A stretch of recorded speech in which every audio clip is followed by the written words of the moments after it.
So hey guys, I wanted to give you an update on what's been going on around here. It's a pretty decent day today as far as the weather goes. It's not really all that hot. I'm comfortable right now. It's got a really nice breeze going. I've been doing well. Got back from the immigration, got that taken care of. It's pretty decent this time. Went on a Wednesday instead of on a Monday. Yeah, immigration is something to where you got to have your I's dotted and T's crossed, or man, they're right back at you. No, go to the back of the line and do this all over again and come back. So things went well this time. Anyhow, we're getting things taken care of. I'm trying to start a tradition here, deviled eggs for holiday eating, at least for Christmas time and New Year's, and maybe they'll start at Thanksgiving here. For Thanksgiving, the U.S. Thanksgiving, I had the sky's the limit, and got some grilled chicken, which I really like. They have grilled pork chops, stuff like that. But deviled eggs is one of the things I'm going to try to keep doing here. I appreciate everybody who subscribes. It helps me.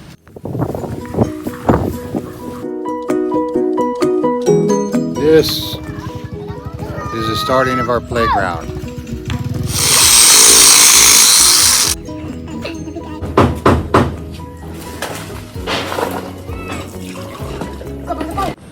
So this is the new well. Well, I say new. I guess maybe it's a year and a half old now.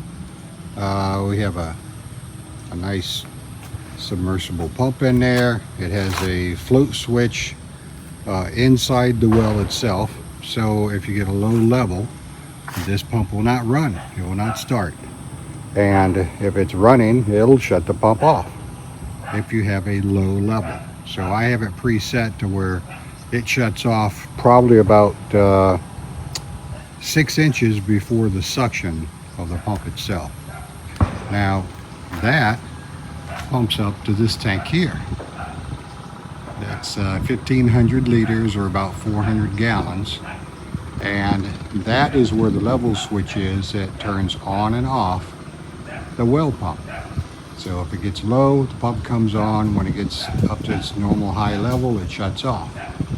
Now, we had a problem during one of the typhoons that came about a month and a half ago, I guess. And you see the wires on the side there. They weren't tied in real good.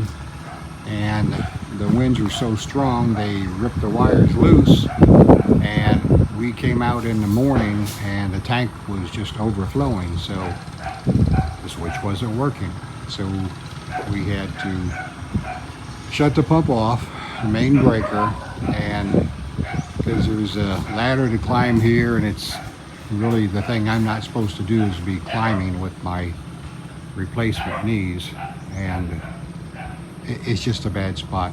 We got an electrician that comes and does everything around the house for us, which I appreciate. He comes out really quick. So he came out and found what was going on, and luckily I had an extra level switch, so we just replaced the whole thing because it'd been there, I guess, about 2 years. So we replaced the level switch, made sure everything was in good place, was in good shape and working, and so we were back where we needed to be. Well, the other day, Ivan, Dimple's husband, runs inside the house and says, "Hey, the pump outside smells like plastic." Well, this is our pressure pump. It keeps pressure inside the house. And you can see it. I got it set, I think, like 35 to 60 pounds or something like that. And so this is the system, but this is the pump. So this pump, the motor itself, was letting the smoke out. And as we say in a power plant, you want to keep the smoke in the motor. Don't let the smoke out. Well, it was letting the smoke out. And the reason why was because the main tank up above, this one here, on top of that platform, that had a low level. It was actually empty. So that switch that we had put in, evidently it didn't drop fast enough or something with the weight, where it didn't stop, it didn't kick on the well pump over there. So the pump inside there, the submersible, did not kick on. So because it did not kick on, this tank got low. And when this tank got low, this pump, of course, when it came on and said, hey, I need pressure, it's pumping like crazy, but it didn't have anything to pump. So the pump was hot, and this had happened a couple of times. The pump was hot, the motor was smoking, so Sherelle went inside. She knew exactly what to do because she was out here when Ivan said something's wrong. She ran inside, shut off the pump, and the pressure pump, that is, this pump here. And this right here is a pressure switch. Excuse me, this is the on-off switch for the pressure pump outside. And there's the main breaker for it. So we had to find out why we didn't have water. So we got Candung, which is Ryan's oldest boy, to go up to the tank here and at the top and see if he can figure out what was going on. He said there was just a wire just hanging, which just happened to be from before a wire that was cut off. And he messed with the level switch and everything and couldn't find anything wrong. Well, later on, I came out here. This is the control power for the well pump, the submersible pump, and this is the main breaker. And like I said, this is for the well pump. This is the one that supplies the tank. So I had shut this off because, of course, we didn't know what was going on with the switch. Well, later on, after Candung had played around with the switch up there and checked everything, couldn't really find anything, I turned this back on, and wouldn't you know it, it came back on. So at that point, we had water in the tank up here, so the tank was filling up. And because it's high in the air, it's about 30 feet, we had head pressure. So we had enough pressure. This gauge here shows about 10 pounds of pressure when we don't have a pump running, and it's just the tank itself. So just the tank alone being, being 10 pounds of pressure, we were okay to be able to flush the toilets. You could actually shower with it, you just have a real weak shower. But at least we had water. So what I needed to do is replace this pump. And as I dug into the other motor, took the cover off power, I seen wires melted. The capacitor was actually melted open, and I was hoping I could just get a capacitor. Well, I went ahead and bought a capacitor hoping I could go the cheap way, but then after I looked at the motor windings a little bit more where everything's wired up, it was melted inside. So now I've got an extra capacitor for this new pump. So we bought this new pump. This was, I think, 7,000 or 8,000 pesos, which is like $140 to $160. I got the electrician to come out because I just like them to take care of everything for me. He went and wired it all up. We replaced, like I said, that's the old pump here. This is a 1.3 horsepower, and this one is a 1.0, which is good because it's going to take a little less juice for us to be able to run less amperage. So in the long run, it's good. We got a new pump, lower horsepower motor, so it's not going to take as much energy, but it's actually putting out plenty of juice for us. You can see the piping here. It's a little bit different. The other pump, the pipe that came in was like more towards the center. Actually, it's towards the bottom. So that's the reason why you see this is higher here. The base of it, where it mounts here, is a little bit different. So we only have one bolt here, and we just did all this as quick as we could to get some stuff going. So I'm probably in the future going to either re-drill, or I'm going to put some kind of a metal bracket in there and get it all put together. But I want to make it a little more solid. I just got a piece of wood in there just to kind of keep some of the vibration down and the harmonics. But it's running good. Everything's doing well. So just an added note, what we had to do. We have a new pump. because of this guy. And the reason why this guy failed, because we didn't have this guy. This is a float switch that we added to it. I knew better, but you know, I get busy with stuff and I forget things. And right in the very beginning, when I had this pressure pump installed with the tank and everything, I just never got around to thinking about the logic as far as protection goes. So now we got some protection. This level switch down here we added. So what that is a level switch inside the big tank. If this tank gets low, it'll shut this pump off. If that tank is low, this pump will not start. So it's going to protect this pump. Now I had already done it for the main well over here to make sure that pump is protected. So if that gets low, that pump won't start. So if that pump doesn't start, it's because that well is low, and it's going to protect the pump. So that has a low level switch to make sure it doesn't come on.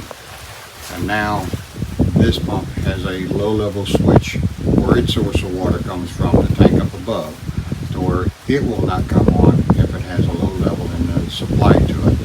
It also will shut off if it has a low level. So that is the protection I should have put on from the very beginning. Did not. Learned a lesson from it. It cost me a little bit of money, but that's the way it works. And I'm trying to keep all of this information aware.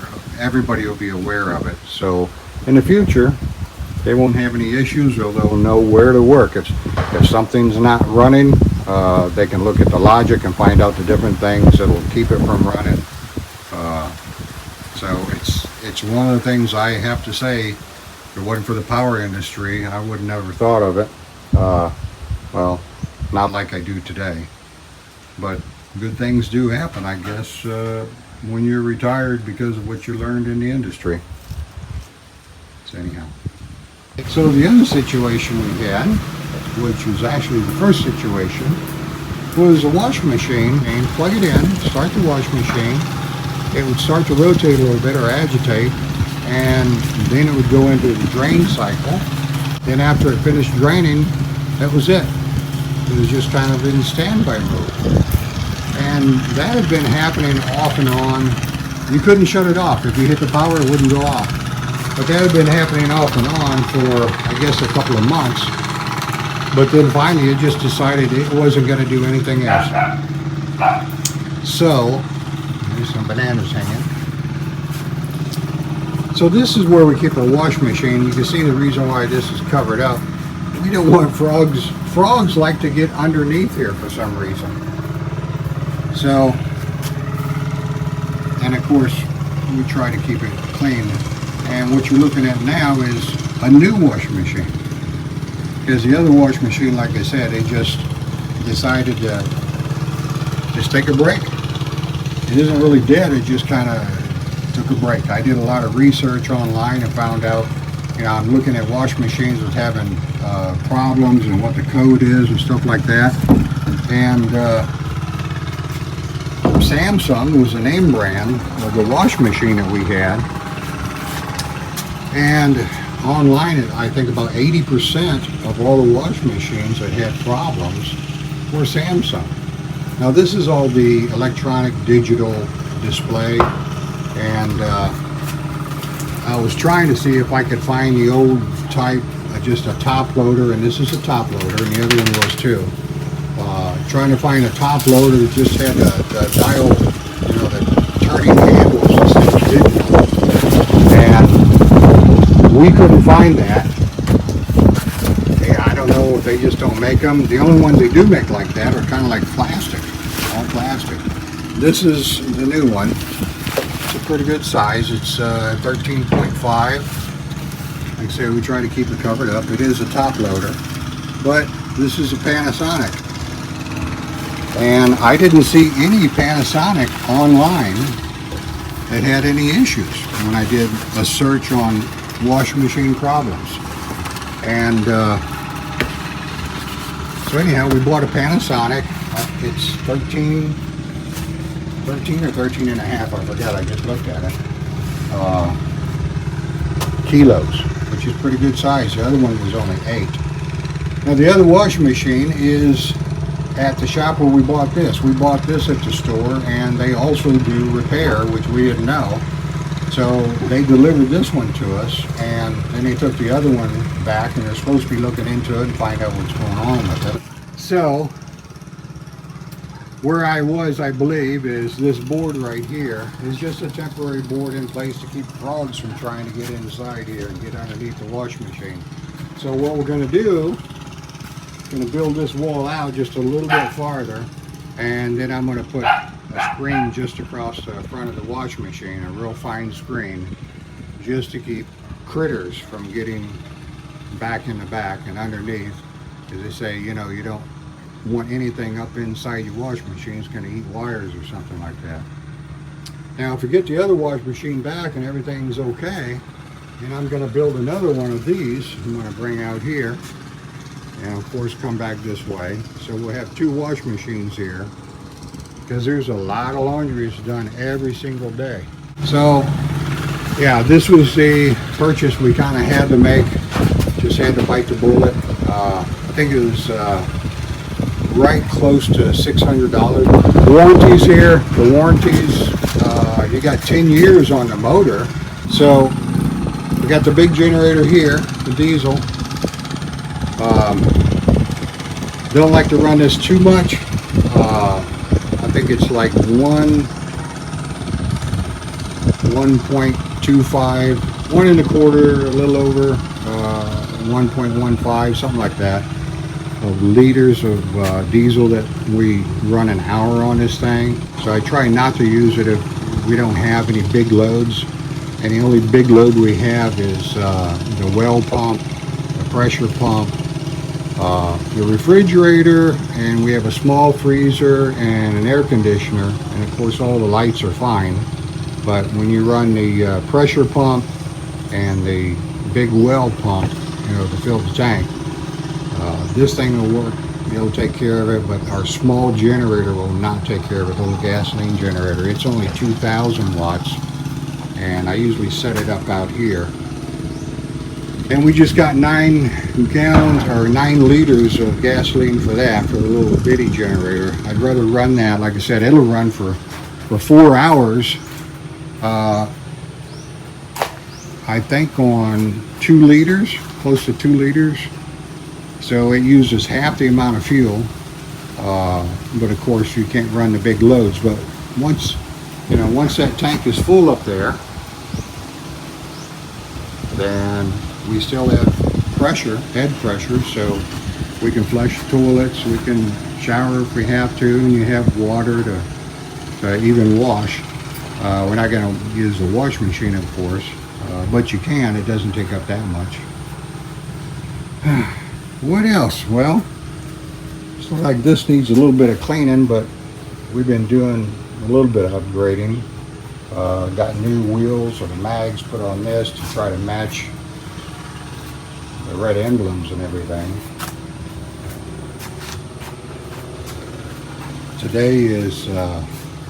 Today's Friday. We just came back from going to get my extension for immigration for 2 months. We went to Pang Lao. I see we got some bananas just sitting out there. I guess those were cut just recently.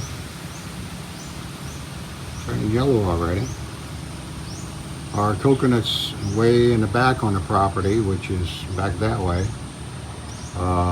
They're doing real well. We were worried about them dying because there's some kind of a worm that was infesting all of the coconut trees around here, and so Sherelle's oldest brother, he's been taking care of that. Really, he says everything's really coming back good now. So the dogs are just hanging out. The puppy's getting big. He's had lots of shots. And we got everything planted on our rice fields here. I think I already did a recording on this. This is a slab that's finished right now. I'm going to get some metal ramps made up to where I can put them in place, and I am going to put like some rebar on the back side that's just going to stick out and make it to where I can put the metal in there, and the rebar have like a curve to it.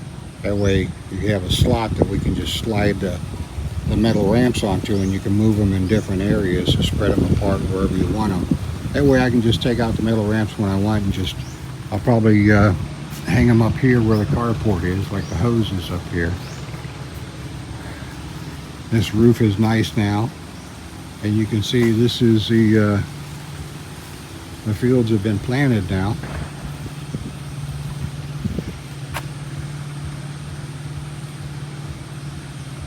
And we got lots of rain.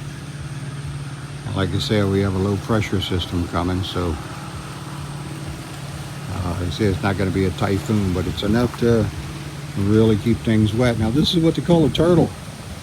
It's kind of like a floating rototiller, and all it does is just go out there and it just clears all the old grass and stuff like that that's left inside the rice field here, so you can plant new rice. What they do after they get it all cleaned up, they now take the carabao and they'll come through and they'll pull all the grass and get it out of there with the carabao.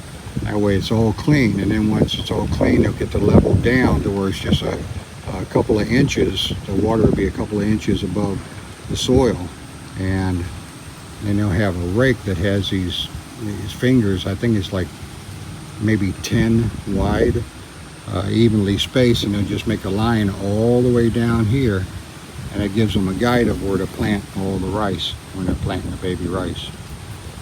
So, and our fruit trees, we've got a lot of fruit trees planted. This is one of them. This is a mango tree. And down here, we've got another one right there, you can see. Whoops, right there. And over there. Anyhow, yeah, we've got lots of them. In this property over here is Sherrills, these rice fields. And of course there's a lot of banana trees out there, but there's also a lot of coconut trees, and more mango trees have been planted out there. So, yeah, appreciate all of you. You guys take care. Cheers.